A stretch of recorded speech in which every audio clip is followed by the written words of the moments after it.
wabarakatuh.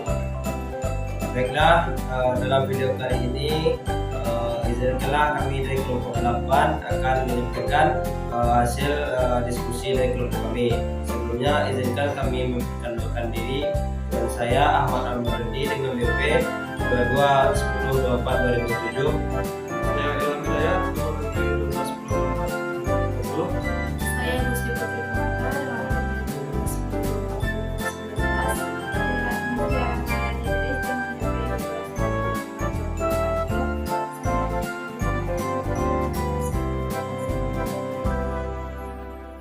Baiklah, saya akan menyampaikan tentang definisi metabolisme.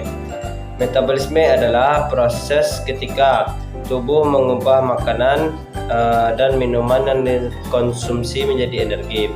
Selama proses yang kompleks tersebut, kalori dalam makanan dan minuman digabungkan dengan oksigen untuk melepaskan energi yang dibutuhkan tubuh untuk berfungsi. Pada metabolisme, reaksi biokimia bertujuan untuk mempertahankan kehidupan yang terjadi dalam suatu organisme.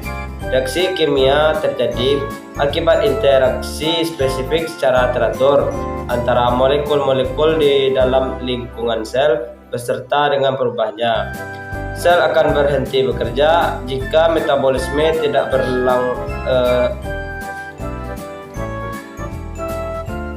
Sel akan berhenti bekerja jika metabolisme tidak berlangsung di dalam tubuh.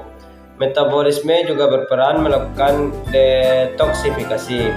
Jenis reaksi yang terjadi dalam proses metabolisme terbagi menjadi katabolisme dan anabolisme.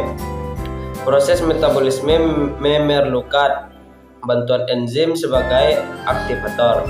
Tiga tujuan utama metabolisme yaitu mengonversi makanan menjadi energi untuk menjalankan proses pada tingkat seluler, mengonversi makanan menjadi bahan baku penyusun protein, lipid, asam nukleat, dan beberapa jenis karbohidrat, serta mengeliminasi limbah metabolik.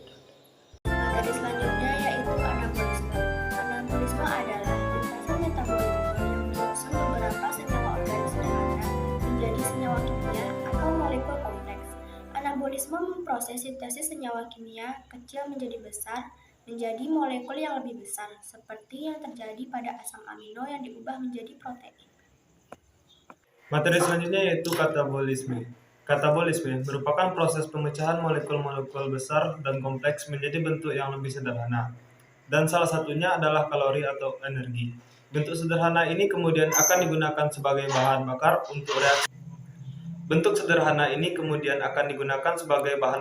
untuk reaksi. Anabolisme guna menghasilkan zat atau molekul.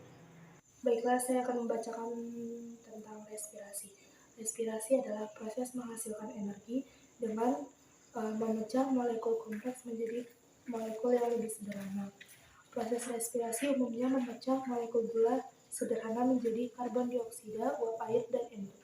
Respirasi terbagi menjadi dua, yaitu respirasi aerob dan respirasi anaerob. Respirasi aerob adalah proses penguraian senyawa organik dengan bantuan oksigen. Sedangkan respirasi anaerob adalah proses katabolisme yang tidak memerlukan oksigen untuk menghasilkan energi. Baiklah, selanjutnya adalah alat dan bahan yang digunakan dalam stadium. Yang pertama adalah gelas museum yang ada bunyinya. Yang kedua, cambah kacang hijau atau Vigna radiata. Yang ketiga yaitu kapas. Keempat, kawat yang dapat dinyalakan. Yang kelima, korek api, dan terakhir air.